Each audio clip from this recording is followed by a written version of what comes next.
বন্দরের টার্মিনাল বিদেশি অপারেটরকে ইজারা দেওয়ার প্রতিবাদে নাগরিক কনভেনশন হয়েছে চট্টগ্রামে। বন্দর নিয়ে একটি চক্র কমিশন বাণিজ্য ও চক্রান্তে লিপ্ত বলে অভিযোগ করেন বক্তারা। বিদেশি কোম্পানিকে দেওয়ার সিদ্ধান্ত বাতিল না করলে ৩১ আগস্ট বন্দর অভিমুখে বিক্ষোভ মিছিল এবং পরে আরো কঠোর কর্মসূচির হুঁশিয়ারি দেন তারা।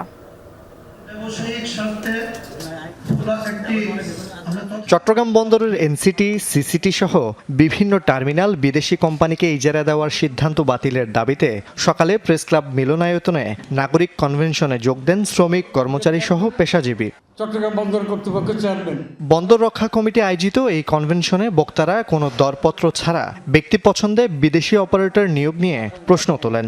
দেশের অর্থনীতির প্রাণ হিসেবে পরিচিত বন্দরের কোনো স্থাপনা বিদেশি কোম্পানিকে ইজারা দিলে জাতীয় স্বার্থ, অর্থনীতি, সার্বভৌমত্ব ও নিরাপত্তা ঝুঁকিতে পড়বে বলে মন্তব্য করেন তারা। ডিফল্টের প্রযুক্তি হচ্ছে ইস্টার্ন প্রসাদের। যদি তারা এখানে আসে, নিরাপত্তার যে ঝুঁকি, এই ঝুঁকিতে চট্টগ্রাম বন্দর কেবল পড়বে না, সারা দেশ নিরাপত্তার ঝুঁকিতে পড়বে। গণতান্ত্রিকভাবে সিদ্ধান্ত নিতে হবে। এই যে বন্দর আজকে দিয়ে দিল, কার সিদ্ধান্ত দিচ্ছে? এটা জনগণের সিদ্ধান্ত নাই, বন্দরের শ্রমিকদের সিদ্ধান্তের পক্ষে নাই, কিন্তু ঠিকই দিয়ে দেওয়া হয়েছে একটা কোম্পানিকে।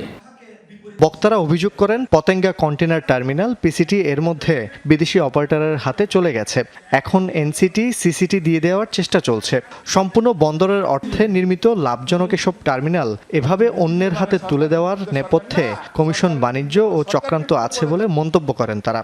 চট্টগ্রাম বন্দর সমস্ত বাংলাদেশের অক্সিজেন যোগায়, তো অক্সিজেন পাইপলাইনটা যদি বন্ধ করে দেন তাহলে তো এমনি সমস্ত দেশটা মরে যাবে, আর তো মারার দরকার হবে না। পরিণতি কি হতে পারে সেটা দেশের জায়গাটা বুঝতে পারে।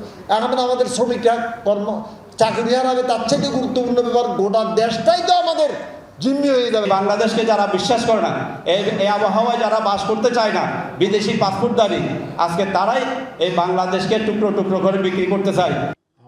আগামী ৩১ আগস্ট চট্টগ্রাম বন্দর অভিমুখে বিক্ষোভ মিছিল কর্মসূচি ঘোষণা করেন আন্দোলনকারীরা। প্রয়োজনে আরও কঠোর আন্দোলনের হুঁশিয়ারি দেন। স্বাধীনতা এবং সার্বভৌমত্বের জন্য আমরা লড়াই করছি, শুরুটা এখান থেকে। জনগণের রাজ কায়েম হবে, মানুষের কল্যাণে আমার রাষ্ট্রটা পরিচালিত হবে। আমরা এই জিনিসটা চাচ্ছি, আগামী দিনে সেটা আশা করি। হতাশা যখন ক্ষোভের বারুদে পরিণত হয়, এই দেশে আপনারা দেখেছেন অনেক শক্তিশালী সরকার অনেকবারই এই দেশের জনগণ ফেলে দিয়েছে। আমরা কিন্তু সেই জিনিস চাই না। বিদেশি কোম্পানিকে ইজারা দেওয়ার প্রতিবাদে বেশ কিছুদিন ধরেই বিক্ষোভ, মশাল মিছিল, সভা সমাবেশ, গণ অনশন, অবস্থান কর্মসূচি, পদযাত্রা সহ নানা কর্মসূচি পালন করে আসছে বন্দর রক্ষা কমিটি। জুবায়েদ ইবনে শাহাদাত, যমুনা নিউজ, চট্টগ্রাম।